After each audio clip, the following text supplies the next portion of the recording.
You don't like Red Bull? I love it. Dude, I bought you RedBull. What are you talking about? I love RedBull. Yeah, watered down Red Bull isn't it? No, I don't disagree. Focus, Alysia. Come on, Aries. Get ADD. Alrighty. Hello, everyone, and welcome to episode 10. 10. It is here. The double digits. We made it. I say it like we've climbed Everest. We haven't. We just spoke into a... It's felt like Everest, guys. You have no idea. Editing is hard. For you, maybe. Yeah. For you, for you, things. This has been hard work. For me, it's sort of just like show up occasionally on a camera and be like, "Hey guys, how's it going?" No, he has to write all of our copy, and that is exhausting. Yeah, I don't mean to be dramatic. Maybe not but it's for not you. great. For me, it is. It's not. It's not. Yeah, it's certainly not something I want to do until I die. I learned how to say no about copy. That's generally my how to say no is when it comes to copy. But sorry, I haven't even introduced us properly. Hello and welcome to episode 10 of Is This Thing On Podcast with myself, Michael, and my dear friend Alysia. Alysia, how are you? I'm good. Everything is good. I'm glad we made it to episode 10 without killing each other. Two Aries on the same Travel platform. restrictions have assisted me in that. So I'm safe because of obviously a good couple of 1,000 miles will do the trick in terms of protection. Fair play. So I'm really just kind of proud of where we are and excited to see where it goes, and I'm excited to kind of ramp up like our quality and everything. So I'm doing good. I'm feeling positive. So okay, well, me too. Actually, I think it's been a lot of fun. It's weird taking a set of skills that you already have that you've used in different formats and doing different things, then to try and take that same skill set, rejig it, and kind of make something completely different, which is what I'm enjoying the most, actually. But we will come to that later, because that's kind of what we're all about on today's episode. We will start, of course, with our news reaction. Now, we will usually go from a CNN or BBC headline list, and we'll kind of go from there. But today, I thought it was quite interesting. I wanted to mold our news reaction and a piece of content together. The best piece of content in the world will entertain, educate, or inform, of course, which we know that's how you measure value. But in this piece... I thought it was a great kind of curation of points from business leaders. Bloomberg Business put up a carousel of images on Instagram from sort of leading people in the business world. And they are talking about coronavirus, the impact, and sort of what we have to do as humanity moving forward. So I'm just going to run through them. There's 6 of them. We can take them apart individually or as a group if you like, but I'll just run through them quickly. So Meg Whitman, absolute G. So she's the CEO of Quibi. It's a online viewing platform, so similar to a Netflix, I guess, but mainly made for smartphone use. And she said, don't you wonder whether work from home has changed forever? I think it may have. And I certainly agree. I think it has. Then the next one is a guy called James Galbraith, professor at University of Texas. He says the whole financial system will have to be reset. Ray Dalio, of course, investor extraordinaire. The differences in how the United States and China handle the crisis will influence changes in the world order. Interesting perspective. We've got Suzanne Lin, venture fund executive. She said, I can't imagine companies are going to go back to spending as much on business travel. Which is interesting. It's contrary to a lot of other things we've had. Jean-Claude Trichet, former ECB chief, that's the European Central Bank, he said a lesson of the crisis would be to increase resilience of all economies and entities. We mentioned it. Say his name one more time for me. Do you want me to say it in like a really English way? No, I just wanted you to say it how you just said it. Well, any French speaker could correct me if I'm wrong, but I think it's Jean-Claude Trichet. I think it's something like that. I did many years of French, and of course it could have... That's not what I would say. I would have called him Jean-Claude Trickett. I'm just saying. Anyway, continue. We're a worldly bunch here on Is This Thing On Podcast. Thank you for joining us. So So Jean-Claude Trichet, former ECB chief, said a lesson of the crisis would be to increase resilience of all economies and entities. We mentioned that in a previous episode, I believe. It's one of the first couple of episodes. We talked about how companies specifically were always running on a deficit. There was so much debt involved, huge overheads, and a crisis just like this was always bound to happen, and just none of them were ready. And then the last one that I'll just jump through here, a lady named Helen Drinnen. She's the president of Simmons University, and she said people will have such a much greater appreciation for in-the-moment relationships, which also I completely agree with. Like, that is understatement of the year. Understatement of the year. Are there any in there that you distinctly disagree with? No. I think the only one is maybe Susan Lin. Travel. Because I think that people are once this ends, are going to just start traveling like crazy. But other than that, would you make a distinction there between business and pleasure travel? Ooh. That's valid. I was going to say, I think that people are going to want to start moving. And so whether or not that's just personal. Possible. I don't disagree with wanting to move around. My concern is, so it's funny, in this Harvard course I was doing, they talk about one of the case studies was Jack Ma, and Alibaba and stuff. So I think it was in like 2007-ish, around that. He was at Davos with I think it was the young business leaders or something. And he said the biggest thing that he was so surprised about was when he came to Switzerland, they were just talking about how there were people protesting about the negative aspects of globalization. And if you are a small town that's quite insular, you're a small economy that just works on the farmers, the tradespeople, your general service-based businesses, agriculture, things like that, in a small city, small town, I can understand why globalization may not come off as such a hot topic. But the problem is, those times are not sticking around much. And globalization is kind of one of those, you take it for granted now. Trying to explain globalization to an economics student in the 60s or 70s, I don't even know when the phrase was coined, but had you tried to explain it to them, they'd be like, well, I mean, if you try to explain what 2019 globalization looked like, they might find it quite far-fetched. But today, it's a given. Today, it's so normal. Mm-hmm. And with that, businesses rely on travel.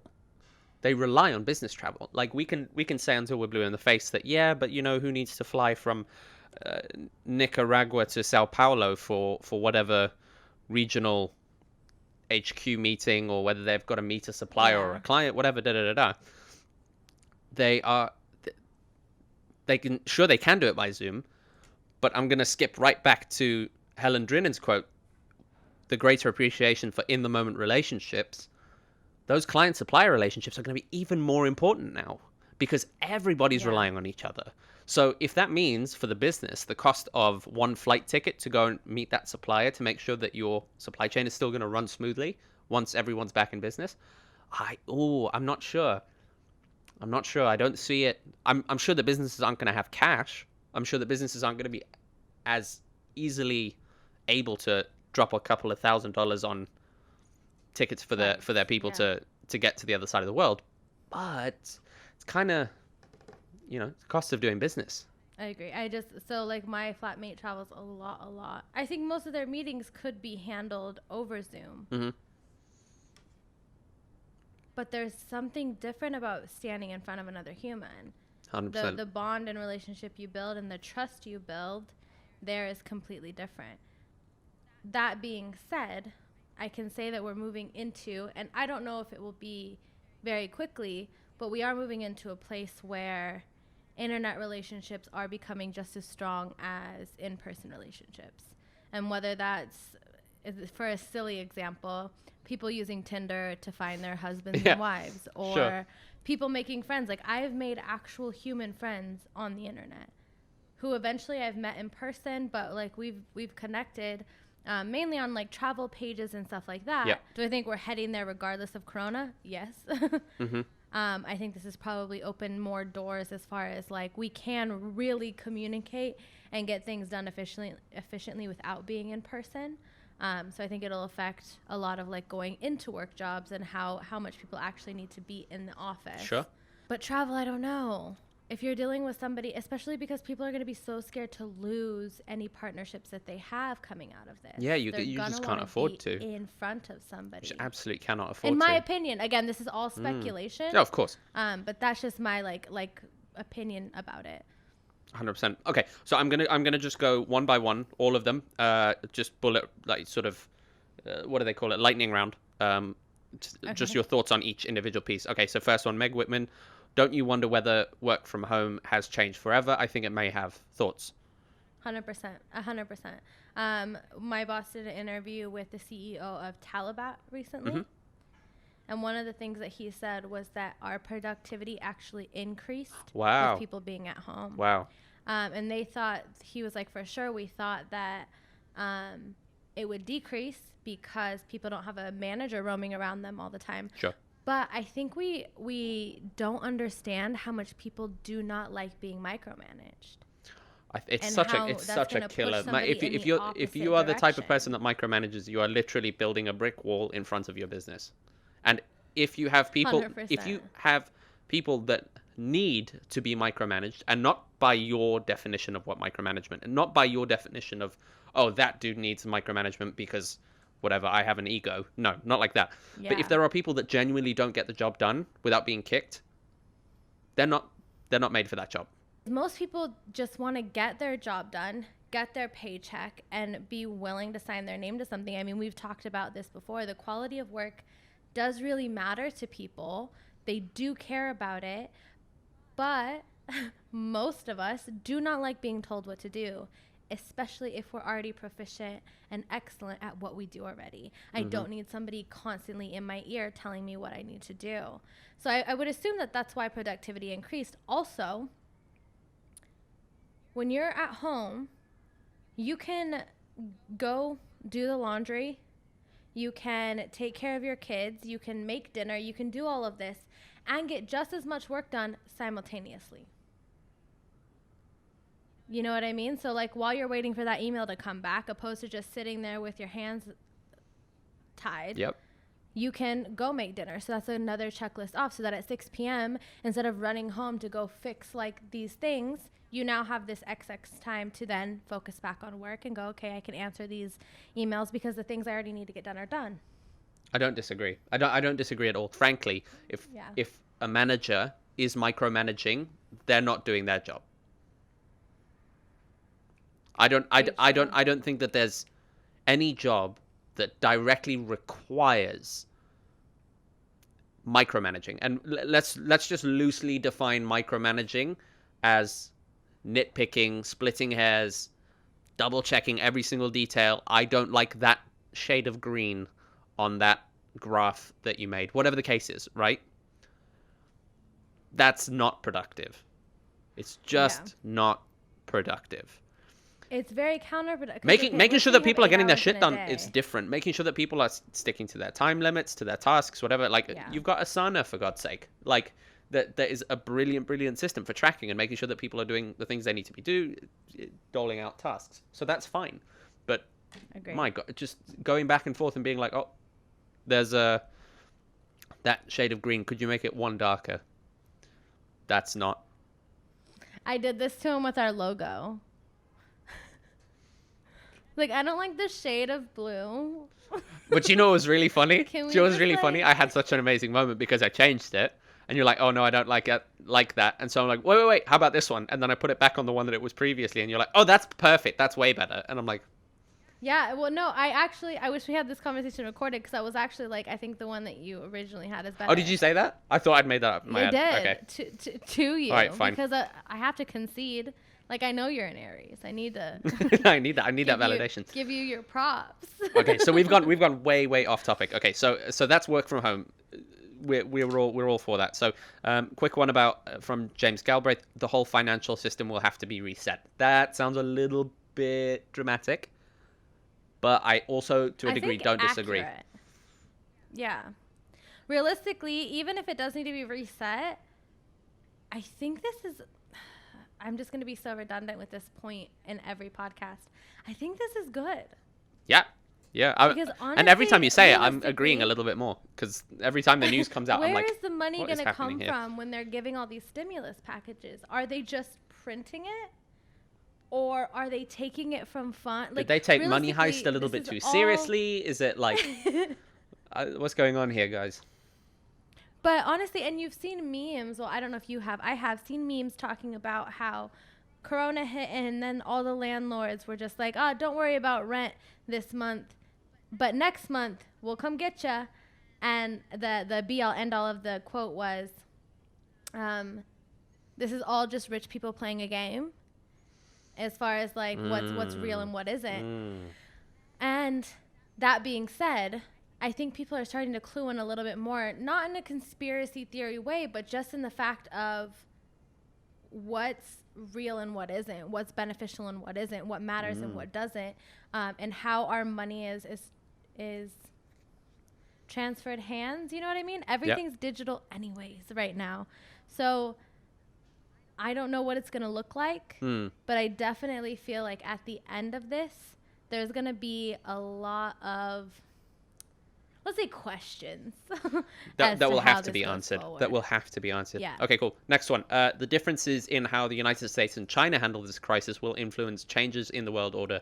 That, to me, is sounding a little bit, do I necessarily agree? Do you? I don't want to comment on this because I'm American. I want you to comment on this. I've got to be totally honest with you. I think this is going to sound dramatic now that I'm saying it. But I feel like we're maybe 5 to 5, maybe less than 5, a couple of years away from hitting sort of Cold War territory of people just being uncomfortable between the US and China. I just feel like there's just always going to be this really weird little. I want to say, okay, I'm going to say this. Uh-huh.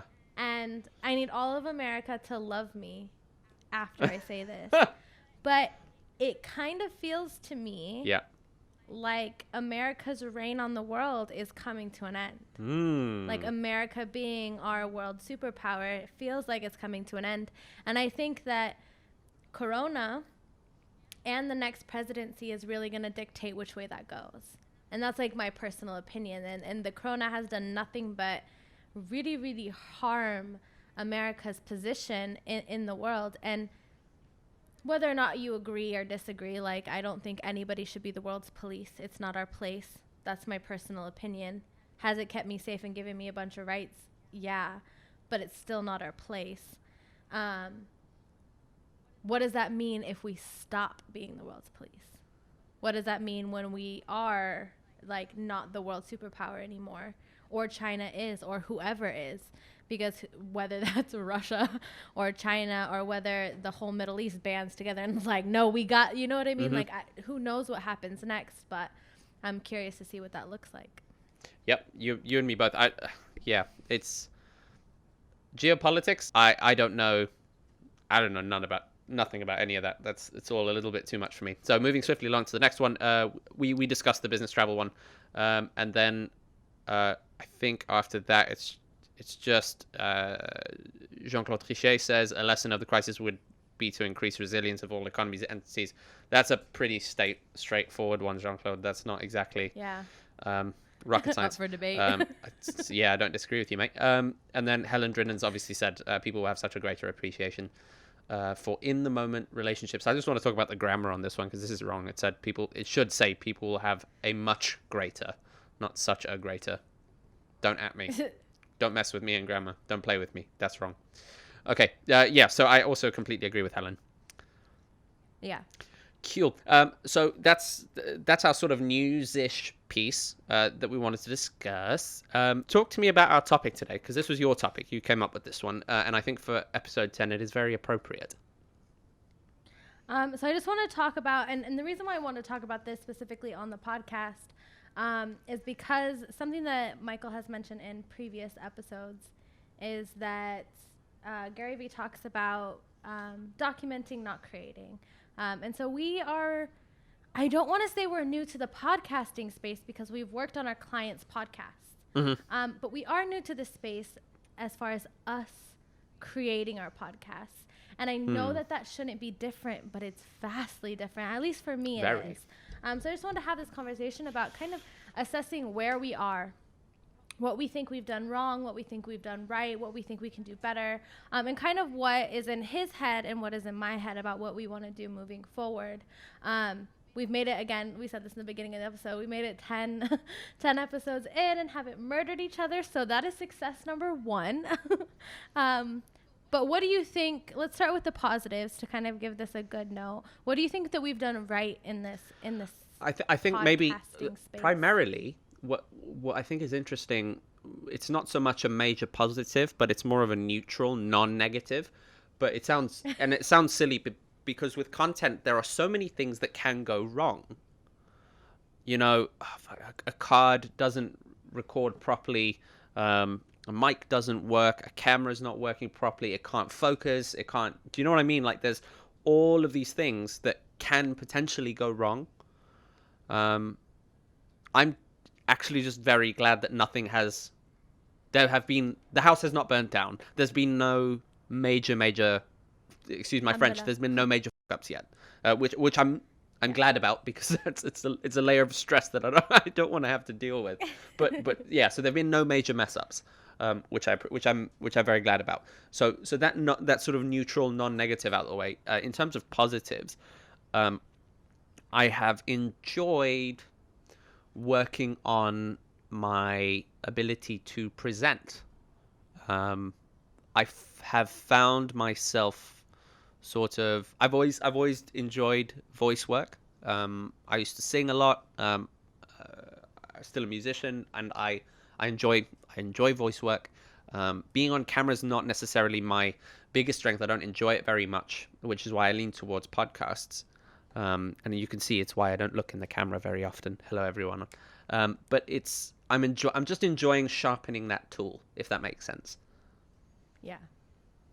And so that's a very personal positive. But I'm just happy to, not in an overly cheesy way, have someone on the other side, the creative sounding board, if that makes sense. I think creating on your own is a very, very lonely process. And some people prefer it, but I like having someone to bounce off of, if that makes sense. Yeah, no, 100% I agree.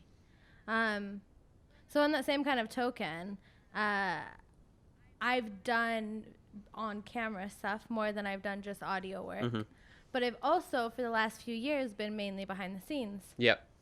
And so it's a different feeling.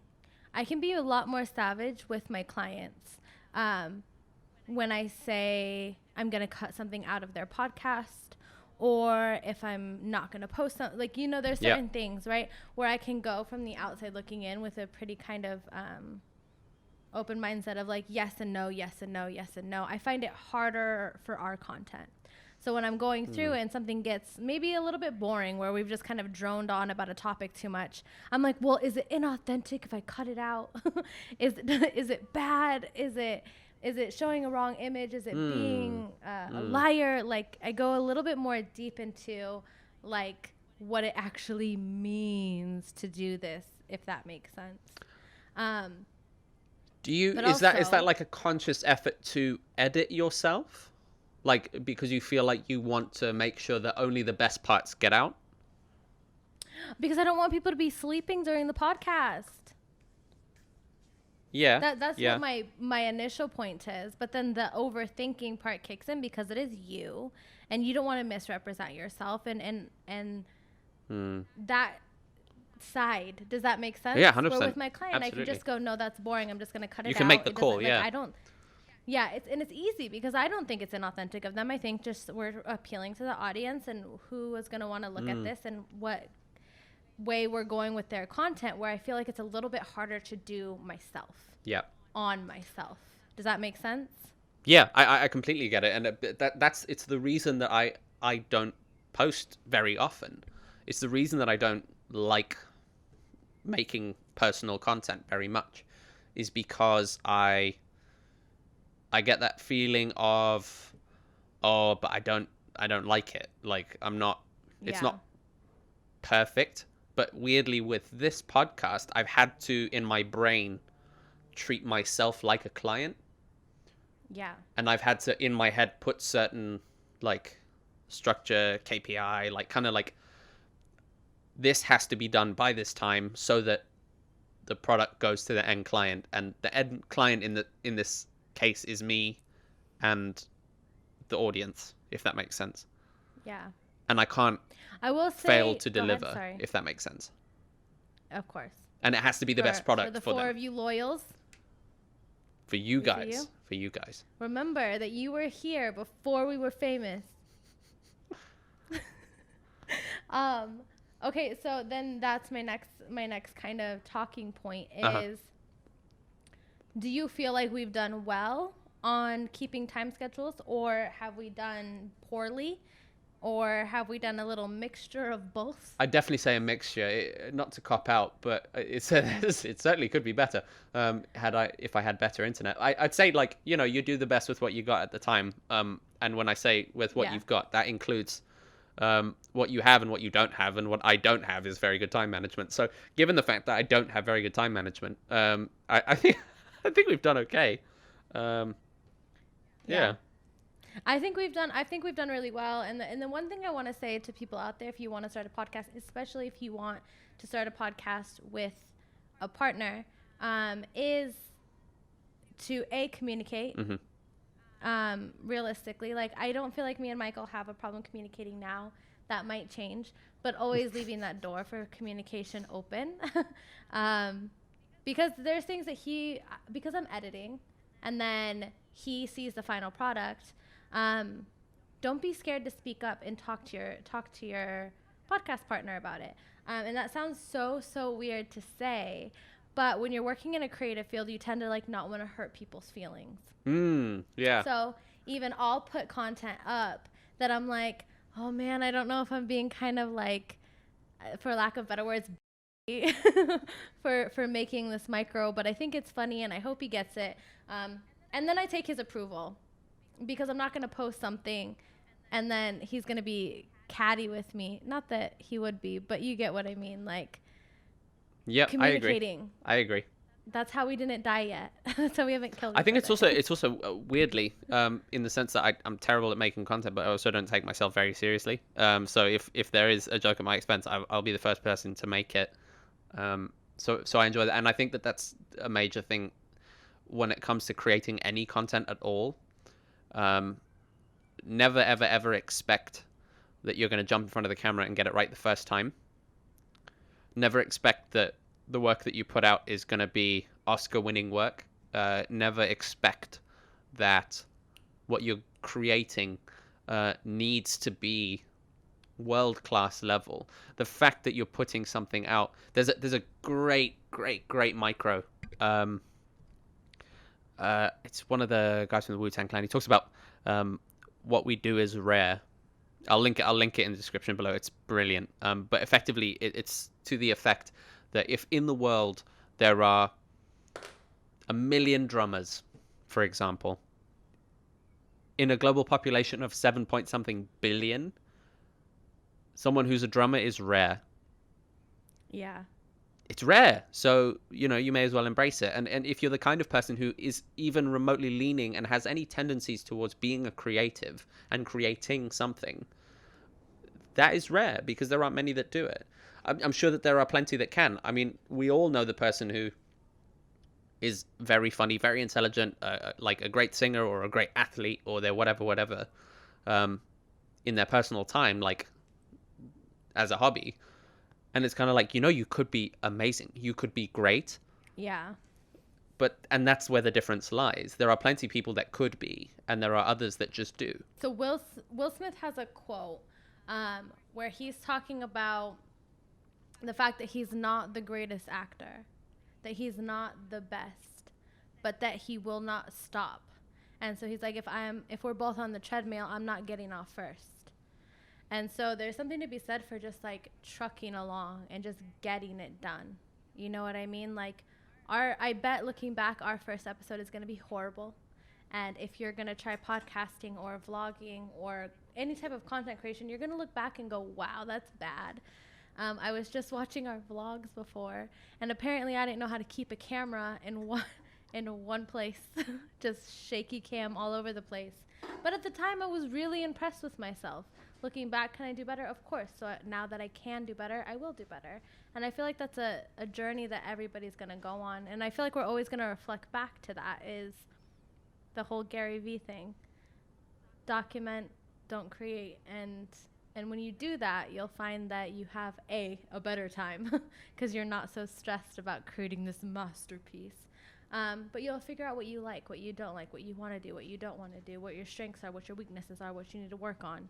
And then from there, you'll continue to create better content. And I often, when I look at creators that have loads and loads of episodes, whether it's a vlog, whether it's a podcast, whatever it is that they create, or like they've got thousands of posts on Instagram or whatever, I kind of get this slight envy. Yeah. Because you look at them like, man, not to wish the time of the journey away, but I would love to look back on having all of those, like that massive catalog. You want to know the one thing I'm really sad about is I've looked back at our vlog, and if I would have kept going, and you never know where you're going to be now, yeah? But some of our vlogs have like 700 views, 1,000 views. Nice. And we stopped, and I stopped. And instead of continuing, which I could have done, I got scared of doing it by myself. Really? And so I didn't do it. And so I actually recorded a vlog kind of today. We'll see if it makes it to the internet. But one of the things that I was saying in there was that I wish I didn't. And not even for the sake of the followers, but looking back on those vlogs, it's so cool to see like who I was as a person at that moment, and what I was into and what I liked and what my laugh sounded like. And I know it sounds like very weird things, but that whole idea it's a snapshot of a place in time. Yeah. Exactly. And there was a creator that I followed when I was first started vlogging because I wanted to learn how to do it. And they said, even if nothing comes of it, there's something so cool about being able to watch your life in 4K. And I was like, that's cool. Because even if nothing comes of this podcast, like if this ends and we just go 50 episodes and that's just our journey, it's going to be so cool to look back on this and see our opinions at this time and see what we thought about the world and where we were at this point in our lives. You know what I mean? It's something that our previous generations didn't have. They had stories and old photos, and we have this video format where we can literally archive our lives. I love it because there's a thing I talk about all the time, which is what is the story that I'm going to be able to tell myself when I'm 75 years old. I don't ever want, and if I died tomorrow, touch wood, I don't want to die. I'm having a great life, but if I were to die tomorrow, I would have no regrets. Every decision that I made was the right decision at the time. I did what I could with the tools that I had, and I'm so happy with where I am now. Yeah. And it's going to be, life is hard, and it's going to be difficult to stay like that. Every time another big decision comes up, you got to make the right decision, and you've got to be happy with the decision you make. It doesn't have to be like, there's no right or wrong answer, but like, you have to reckon with yourself at the end of the day. Like, am I happy with what I did?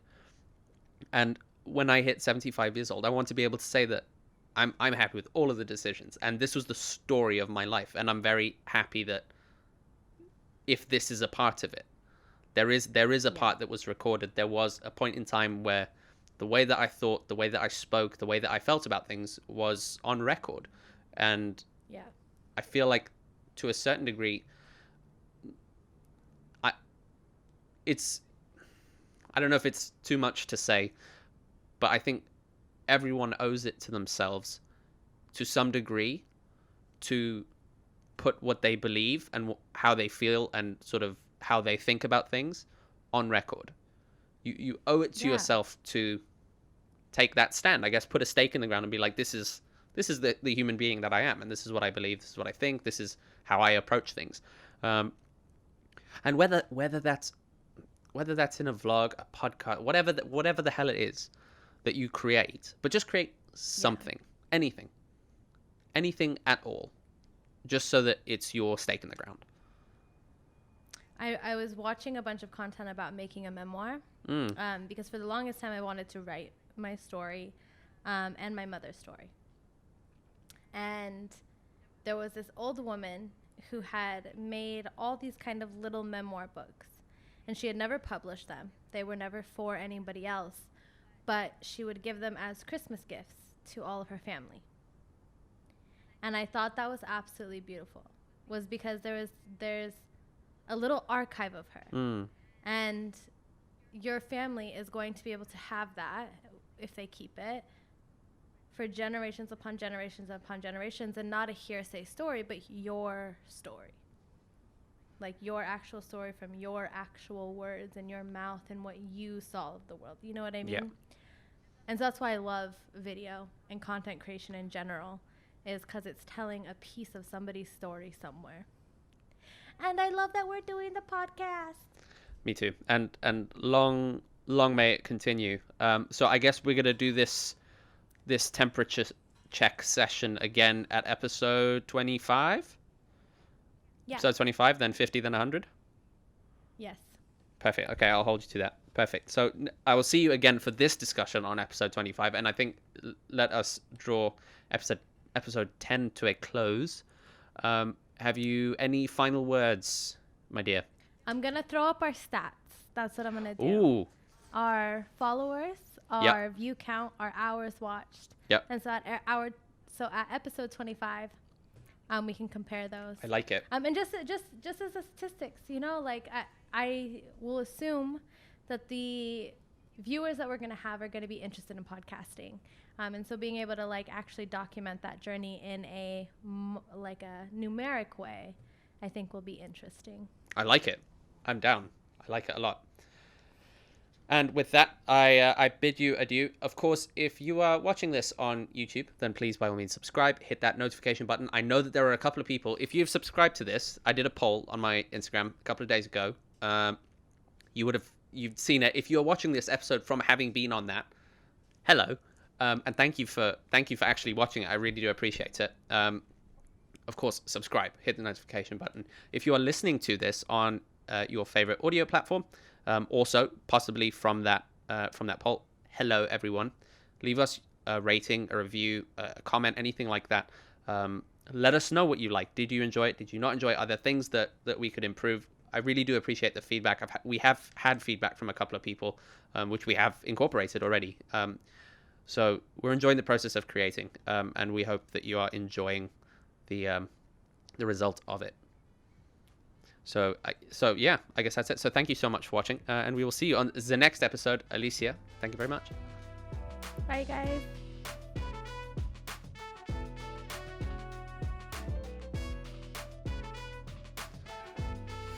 No, I'm kidding. I know what you mean. Michael. Hi. Michael, wave. No, you have to wave. You have to do a motion. There we go. Hello.